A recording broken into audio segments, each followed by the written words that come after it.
තමන්ගේ කාර් එක නතර කරන් හිටියේ තමන්ගේ මැරමිතුරන් සමග ආපු ගමනක් නිසයි.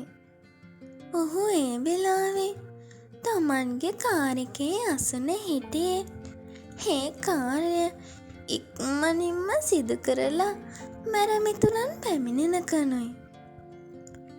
හෙත් එක පාරටම සිද්ධ වුණේ ඔහු හීනකින්වත් නොහිතපු දෙයක්.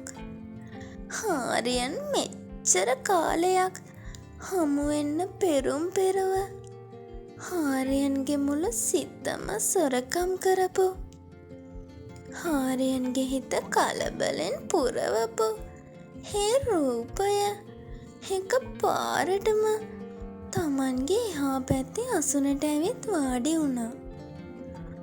හාරියන්ට මේ සිදුවෙන දේ හිතා ගන්නවත් බැරි වුණා. හාරියන් කොයි තරම් කලබල වුණාද කියනවනම් ඔහුට මේ සිදුවන දේ හිතා ගන්නවත් බැරි වුණා. සුදු පැහැති දිග ගවුමකින් සැරසිලා සිටි දේව දූතියක් වැනි රුවක් ඇති ඇය කලබලෙන් ආරියන් දිහා බැලුවා. වෙන කිසිම දෙයක් හිතාගන්න බැරි වුණ මේ මැරයන් තමන්ගේ අත හයියෙන් කොනිත්ත ගත්තේ තමන් මේ දකින්න හීනයක් කියලා සැක හිතන නිසයි.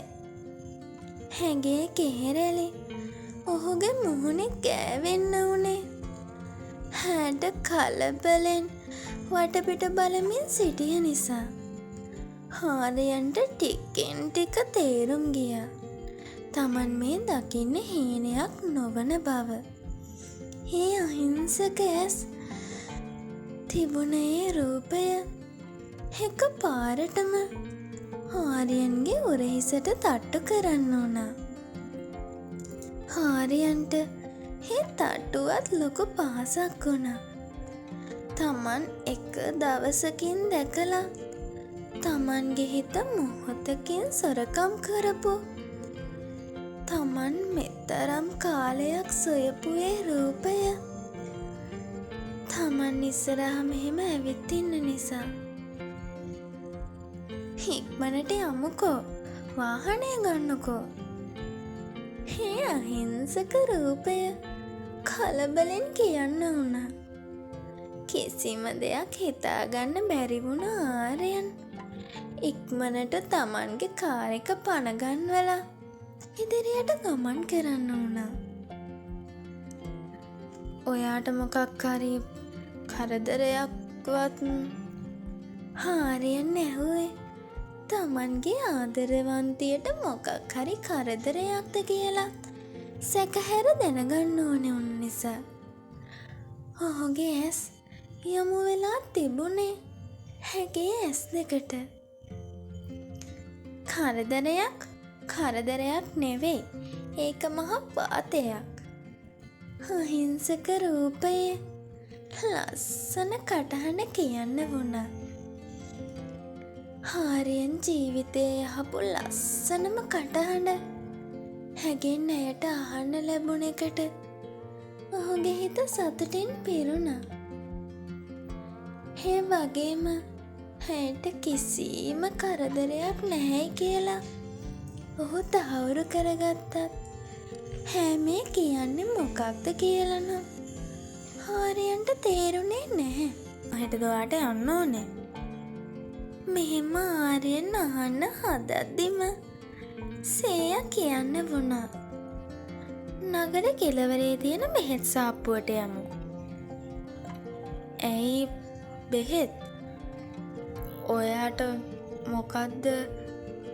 හාරියන් හැමින් ගොත ගහමින් කියන්න වුණේ. කිසිම කෙනෙකුට බය නැති නගරේම රජා ඔහු වුණත් හැගේ ඇස් ඉස්සරහා ඔහු පුදුම විදිහට අසරණ වුණ නිසා. අයියෝ, මට බෙහෙත් ගන්න නෙවෙයි යන්නේ.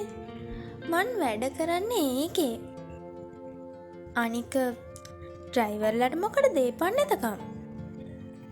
හේ අහිංසක රූපයේ අයිතිකාරියගේ තඩබ්බර කතා අහනකොට ආර්යන්ගේ මුවේ පුංචි හිනාවක් ඇඳුණා. ඒ වගේම ඔහුට තේරුම් ගියා ඇය හිතන් ඉන්නේ ආර්යන් රියදුරෙක් බව කියලා.